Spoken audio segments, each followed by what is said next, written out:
Okay, so today I'm going to be doing a spoiler-free review of this book, The Emperor's Soul by Brandon Sanderson.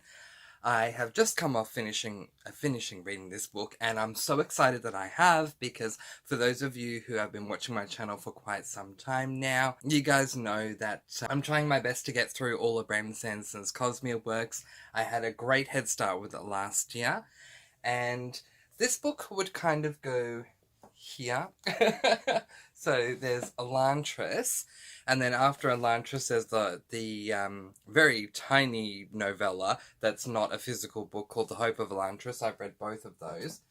Then you would slot in The Emperor's Soul, and then after you've read The Emperor's Soul you would read The Final Empire, and then after The Final Empire, you would go on to a novella based around Kelsier, which is not a spoiler. If you haven't read the book, you don't know who Kelsier is. But yeah, a novella based on Kelsier, and I'm going to be reading that one in April. So yeah, things are going really, really well, and I'm so happy and so excited. My goal is to try and get through all of the novellas at the moment from Brandon Sanderson's Cosmere works, and then I'm going to get onto the White Sand series.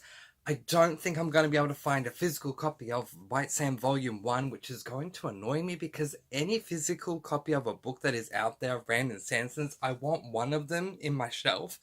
And the only copy of Volume 1 for White Sand that I can find is like $300, which is just a bit ridiculous.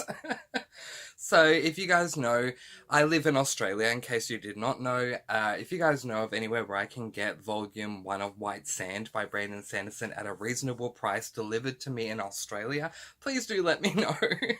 But in the meantime, let's finish out the whole first section of the Cosmere universe by discussing the Emperor's Soul. Now, what do I mean by the first section? I mean Elantris, The Hope of Elantris, and the Emperor's Soul. So, yay, let's talk about this one. It is a spoiler-free review. I'm going to discuss the premise with you guys, and then I'm going to go on and give you a couple of pros and a couple of cons, and then give you my final thoughts. So the premise of The Emperor's Soul by Brandon Sanderson is that we're following a thief by the name of Shai, who is a forger. Now, basically, a forger is someone who has the magical ability to forge certain things. To give a very early on example, Shai stole a painting from the Emperor's palace, and she was able to use her magical abilities to forge said painting. Shai is eventually captured because she tried to steal a scepter as well as this famous painting, and so she was caught and she was thrown into a cell.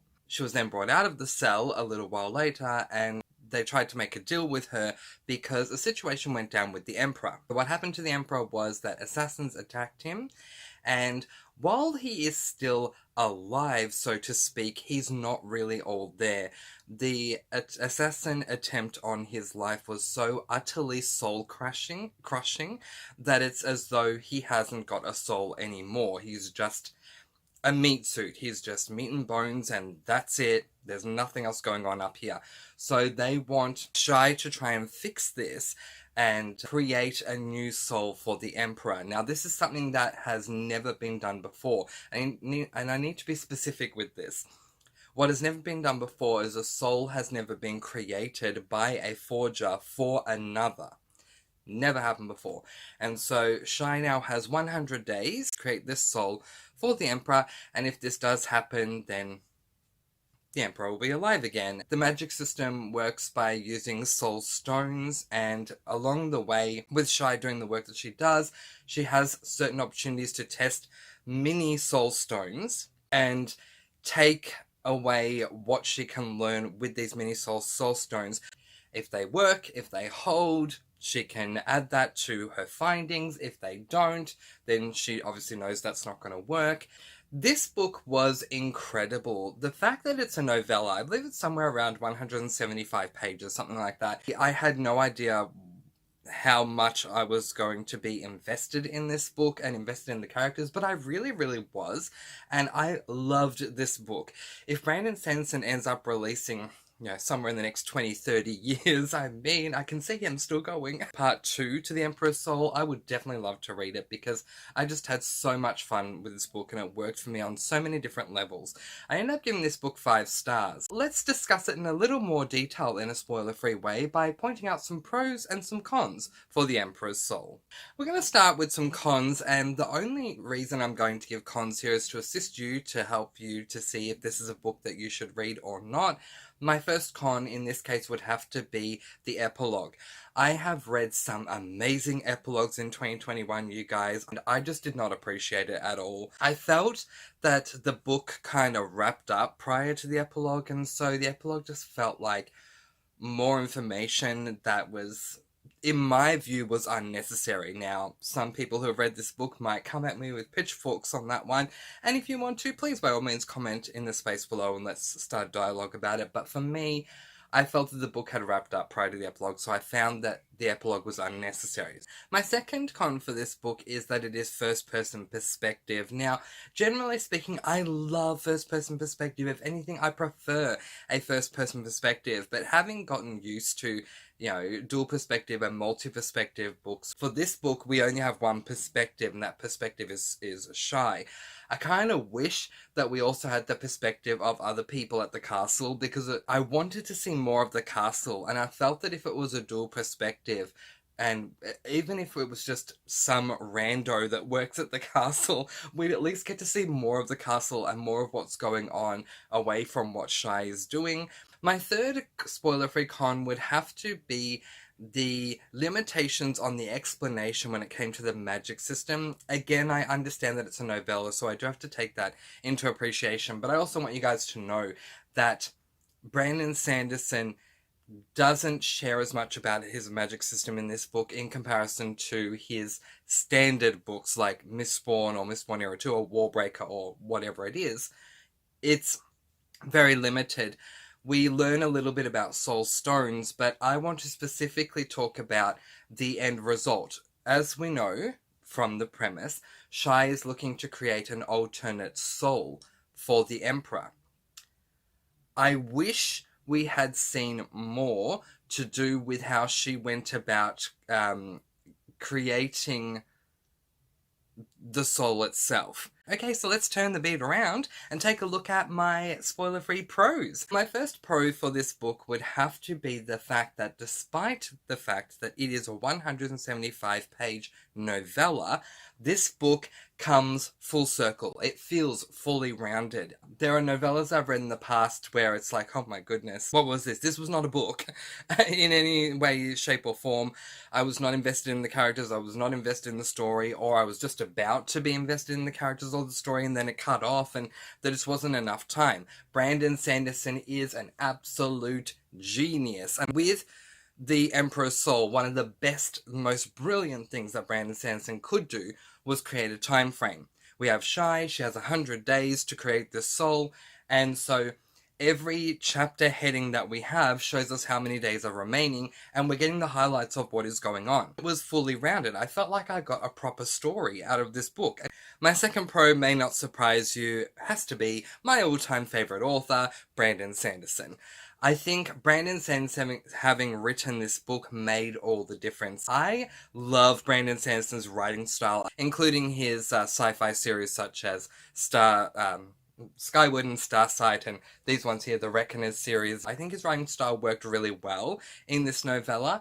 I really appreciated it being Brandon Sanderson. I appreciated that we had a magic system, that we had characters that you very easily fall for and you become very invested in very, very quickly, especially his female protagonists. They always seem to be very mentally strong and just, seem to have this goal and will, do anything they can to achieve that goal, and it just makes it very hard not to be invested in them. So I very much did appreciate that. This book screamed Brandon Sanderson. It just screamed Brandon Sanderson in a novella, and it worked for me on so many levels. Okay, I just want to make a point This does not always happen for me. I do not love every single book that Brandon Sanderson writes. And my third and final pro for The Emperor's Soul by Brandon Sanderson would have to be an emotional scene that occurs towards the end of the book. There is an emotional moment. For those of you who have read the book, you know what I'm referring to. There's an emotional moment that occurs towards the end of the book that, oh my goodness, really tugged on my heartstrings. All of a sudden, it's like time just stopped for this emotional scene, and oh my goodness, it was just so well done. And considering where things were at the beginning of the book to where they ended up for this emotional scene, it was just so perfect in a way that only Brandon Sanderson can do. So I just really, really appreciated Brandon Sanderson providing some emotion like that, because we hadn't until that point seen emotion like that scene until that point in the book. So wrapping up my experience of The Emperor's Soul by Brandon Sanderson, I really enjoyed this and I highly recommend it to anyone who loves Brandon Sanderson, loves fantasy, also to anyone who wants to dip their toe into fantasy, because this is only 175 pages long compared to our massive Oathbringer over here, which is over 1,200 pages long. This book is going to be a lot easier for someone who's new to fantasy to get into. The magic system is very different. I cannot tell you how many times it just never ceases to amaze me how many different types of magic systems Brandon Sanderson has, because this magic system is different to the magic system in Elantris, which is different to the magic system in the first Mistborn era, which is different, which has updated differences to Mistborn era 2, which is different to the magic system in Warbreaker, which is different to the magic system in the Stormlight Archives. Okay, and then here's a completely different one again. The guy just knows how to create different types of magic systems, and that is one of the things that really makes the Cosmere universe work for me, is that it's not so one-dimensional. I love working to a timeline in a story, so I love when a character has a certain amount of time to achieve something, and if they don't achieve it by this time, something big is going to happen, so you know that it's kind of that metaphorical bomb that has been, you know, set up somewhere, and you have that countdown timer going on. I love that when there are time frames in books. We have a very mentally strong female protagonist, as we do in every single book that I've ever read by Brandon Sanderson, every single Cosmere book by him anyway. At the end of the day, I've given this book 5 stars. I absolutely loved it. If you've read the Cosmere universe or gotten to a certain extent in the Cosmere universe, definitely add The Emperor's Soul to your repertoire of books, because 1, it is part of the Cosmere universe, but 2, because it's an amazing book and you're missing out if you're not reading it, so I highly recommend it. But that is where I am going to leave it, letting you guys go with peace, blessings, and so much love. I post videos every Monday, Wednesday, and Friday, and I'll see you again soon. Mwah! Thank you so much for watching, and happy reading!